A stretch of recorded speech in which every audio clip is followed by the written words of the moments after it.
I'm Brett Williams. And I'm Jeremy Wazzy, and today we're going to talk about microchipping humans. If you ever find yourself coming to Dalhousie and realizing, I've forgotten my Dal card, or maybe you're in the grocery line and you realize, shoot, you've forgotten your credit card in your car. Well, have we got a solution for you, microchipping humans. Alright, so what is RFID?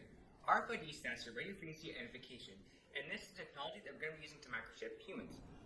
It is technology that utilizes small antennae to wirelessly transmit a data signal. This technology is still developing, and some companies are against it, and some individuals are also for it. But there's a huge conflict over whether it is right. And today we're looking at it from a consumer standpoint and a company standpoint. Even though we understand that certain companies would receive certain benefits over consumers, this is purely from a consumer standpoint. And we're going to look at how it can affect consumers, and if this is something that should be allowed. All right, awesome. So first, let's talk about the pros of why a consumer might want an RFID tag in their arm. Primarily, it's the factor of convenience. So first of all, the most obvious solution there is for financial situations. So for your debit card, your credit card, no longer do you have to fish around for this card in your wallet, in your purse. Instead, it's all linked to this little chip inside your arm. Following this, we can also use this for technologies for identification. So replacing driver's licenses and passports with one unified solution, again, in your arm. But following this, we can also use this for memberships. Things like going to the club, going to a boat club, a marina, all these little things that require you to have identification material on you that is used so infrequently, once or twice a month, once or twice a year. No longer do you have to remember where it is to keep it safe because it's all unified to this unique identifier in your arm. Last but not least, there's also, of course, the case of access control. So that's an existing use of RFID technology in those small little cards that are used to open doors, to open garages, things of that sort. We can now replace even those with a small little chip inside your arm. But, of course, this also has other uses than convenience. There's, of course, the factor of countering fraud. With this chip inside your arm, we have a factor of physical security. No longer can Jeremy walk out on the street and find a card and say, yes, I am indeed Brett Williams, please give me a drink at the local bar. But instead, it's now something that's so hard to lose. It's inside your arm, it's physically secure, it has a greater validity and a sense of security for consumers.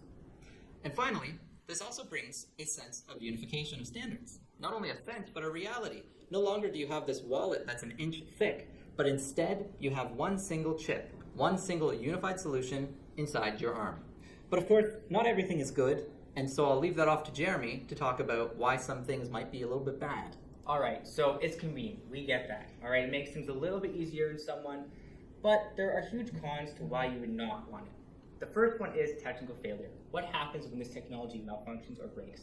It is inevitable that something will break. Everything breaks. So when it does break, where does that leave the consumer? Or would they be able to open doors? Will they be able to make payments still? What would happen? How would they get to, per se, the hypothetical government building to replace the technology? If we're fully reliant on it, will we be able to check out? Will there be a manual backup option for this technology for people to check out? And will they be disadvantaged over consumers who do not have this option? If I opted to check out, would I be an illegal alien to the nation now? Or would I still be able to function in society to some extent? But ultimately, would I be disadvantaged if I did not have this technology implemented in me, if it became a standard for the government and its citizens?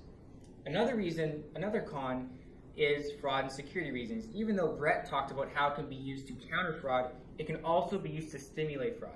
What happens if it's stolen? If people are going around stealing these microchips from people, maybe people who would not be allowed in the country, and they stole someone's chip, would there be any way to verify who that person is beside this chip?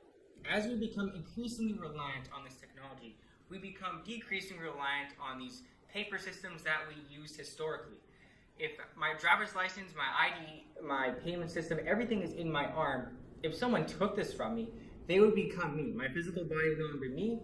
I would be this microchip to the government.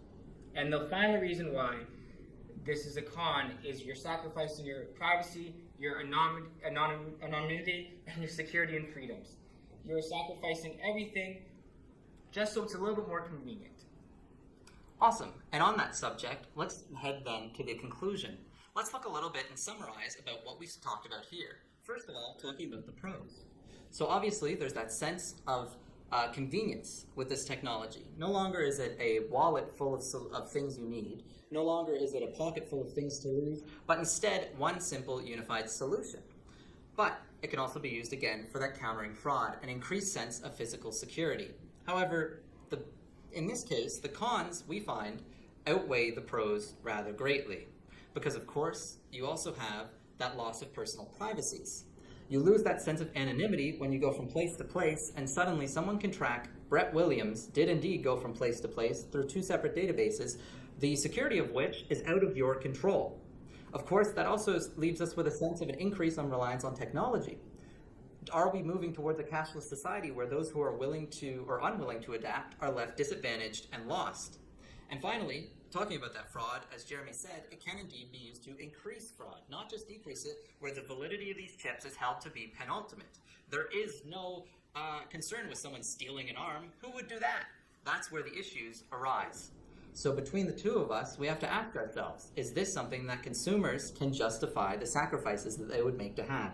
And we've come to the conclusion that no, that's not the case, because this is something that is too great of a loss for so little negligible gain. Thank you.